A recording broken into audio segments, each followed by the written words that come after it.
The first rule of success is to have a vision. You see, if you don't have a vision of where you go, and if you don't have a goal where you go, you drift around and you never end up anywhere. It's like you can have the best ship in the world, you can have the best airplane in the world. If the pilot or the captain doesn't know where to go, it would just drift around. It would not end up anywhere, or most likely in the wrong place. So I was very fortunate that I stumbled on my vision. I mean, as you know, I was born in 1947 in Austria after the Second World War. And I didn't really like Austria when I grew up. I couldn't wait to get out of there. I couldn't see myself becoming a farmer or a worker in a factory or anything like that, even though my parents wanted me to stay there and have a normal life. My father wanted me to become a police officer like he was. My mother wanted me just to stay there and marry a girl with the name of Heidi, hopefully, and have a bunch of kids and run around like the Van Trapp family in The Sound of Music. But that was their vision, not mine. My vision was totally different. I felt that I was born for something special, for something unique, for something big. You know how great it felt that I knew where I was going? Imagine the majority of people don't know where they're going. When you have a goal, when you have a vision, everything becomes easy. Because remember that in America, for instance, when you study, you will see the percentage of people that like their jobs. 74% hate their job in America. Now, there is not much different when you come to Europe. The majority of people don't like what they're doing because they're really not doing it because they didn't have a goal and they followed this goal. They just aimlessly drift around, and then all of a sudden there's a job opening, so they get that job because you have to work. But then when you work, it's a chore. It's work. It's not fun. So if you think about, only a quarter of the people really enjoy what they're doing in life. That is unbelievable if you think about it. So I felt so blessed that I knew what I was doing. It's like a medical student that studies and knows he wants to become a doctor. You know where to go. So I knew where to go. So people always ask me, when they saw me in the gym in the pumping iron days, they say, why is it that you're working out so hard? 5 hours a day, 6 hours a day, and you have always a smile on your face. The others are working out just as hard as you do, and they look sour in the face. Why is that? And I told people all the time, I said, because to me, I'm shooting for a goal. In front of me is the Mr. Universe title. So every rep that I do gets me closer to accomplishing that goal, to make this goal, this vision turn into reality. Every single set that I do, every repetition, every weight that I lift will get me a step closer to turn this goal into reality. So I couldn't wait to do another 500-pound squat. I couldn't wait to do another 500-pound bench press. I couldn't wait to do another 2,000 reps of sit-ups. I couldn't wait for the next exercise, for the next half hour of posing and all the kind of things that you have to do to be a champion. And with the age of 20, I went to London and I won the Mr. Universe contest as the youngest Mr. Universe ever. And it was because I had a goal. So let me tell you something, visualizing a goal and going after it makes it fun. You got to have a purpose no matter what you do in life. You got to have a purpose. So that's rule number one, have a vision. Rule number two is, don't listen to the naysayers. Don't listen to the naysayers.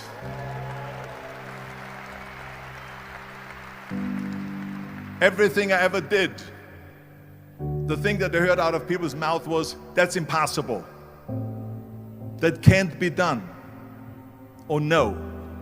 So whenever someone said to me, it can't be done, I heard, it can be done. When they said no, I heard yes. And when they said it's impossible, I heard, it is possible. I'm a strong believer of what Nelson Mandela said, that everything is always impossible until someone does it. Well, I'm going to be the one, I said to myself, I'm going to do it and I'm going to show it to them. Maybe it has never been done before. That's perfectly fine with me. But I'm going to do it. And I did not listen to the naysayers. The next thing, the third point that I'm going to make to you is, before we sit down with Jürgen and talk about the rest of the three, is work your ass off. There is no magic pill. There is no magic out there.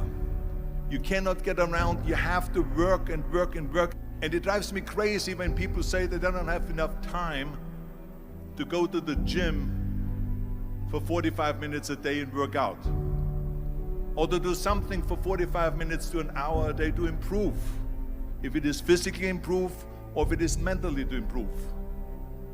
Imagine you read 1 hour a day about history. How much you will learn after 365 hours in 1 year. Think about if you study about the history of musicians, of composers, how much you would know. Imagine if you would work on a business, on some business that you want to develop every day for an hour. Imagine how further along you will go and get. So it drives me nuts because when people say we don't have the time, we have 24 hours a day. We sleep 6 hours a day, so that gives you still 18 hours. And there's someone shaking their head out here in front. They say probably, I don't sleep 6 hours, I sleep 8 hours, right? Or just sleep faster.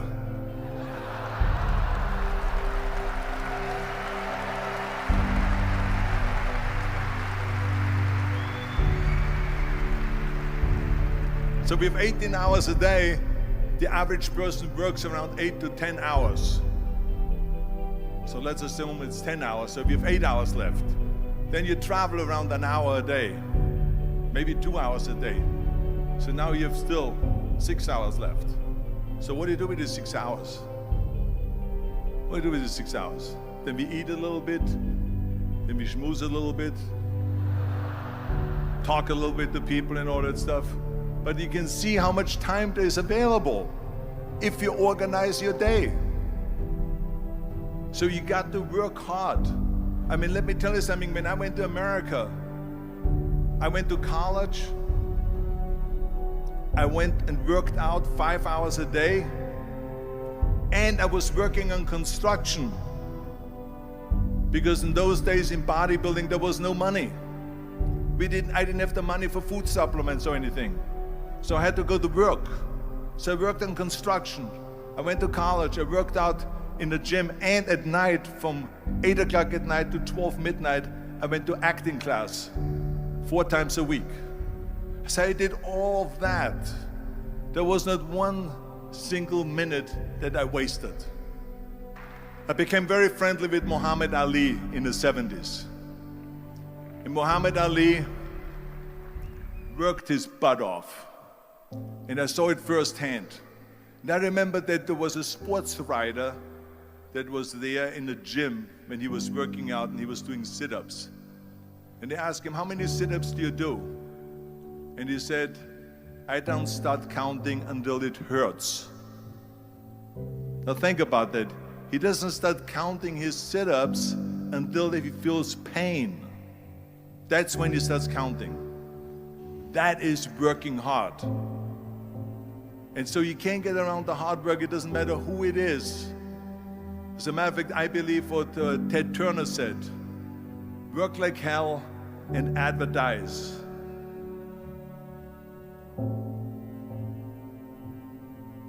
You get it? Work like hell, go to bed, and early to rise, work like hell and advertise. So you work your ass off, and then you let the world know about your work. That's what it is all about.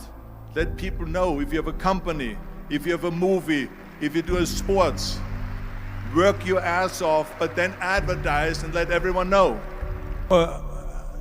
I hate Plan B. And I tell you why. Because we have so many doubters, as I've said earlier, the naysayers. We have so many of those people that say no, and you can't do it, it's impossible. That is okay, because we just turn off, as I said earlier, and we listen and we hear the no being a yes. You can't do it, you can do it, and all of that. So that is possible to do that amongst all the negative people around you. But when you start doubting yourself, that's very dangerous. Because now what you're basically saying is that if my plan doesn't work, I have a fallback plan, I have a plan B. And that means that you start thinking about plan B, and every thought that you put into plan B, you're taking away now that thought and that energy from plan A.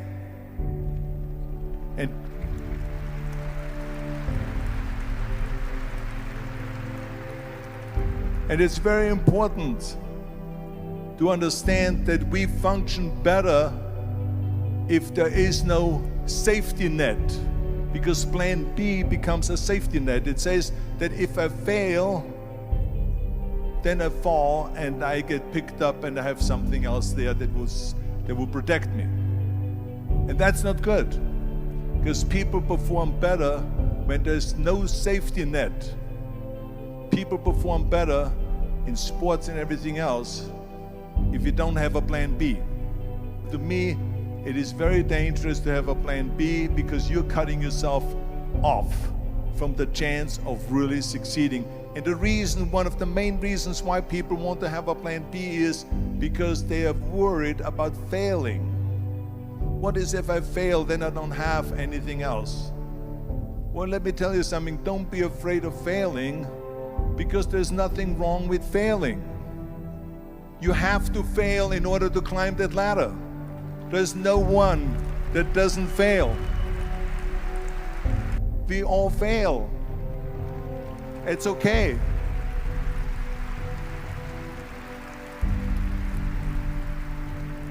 What is not okay is that when you fail, you stay down. Whoever stays down is a loser. And winners will fail and get up, fail and get up, fail and get up. You always get up. That is a winner. That is a winner. Hey, we all lose. We all have losses. This is okay. And this is why I say don't be worried about losing, because when you're afraid of losing, then you get frozen. You get stiff. You're not relaxed. You got to be, in order to perform well in anything, if it's in boxing or if it is on your job or with your thinking, is only happening when you relax. So relax. It's okay to fail. Let's just go all out and give it everything that you got. That's what it is all about. So don't be afraid to fail. This is one of my 6 rules to success. You can only feel complete as a person if you think about what can you do for your fellow member around you that maybe needs help. I felt like that everyone has a different motivation why you get into that.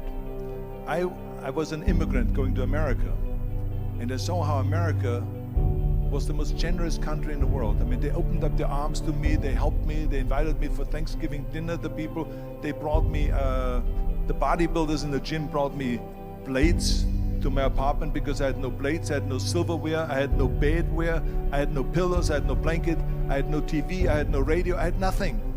They brought it to my apartment. They helped me. And I saw that firsthand, this generosity in America. And I said to myself, as an immigrant that is being embraced with open arms, that I need to go and make sure that I give something back.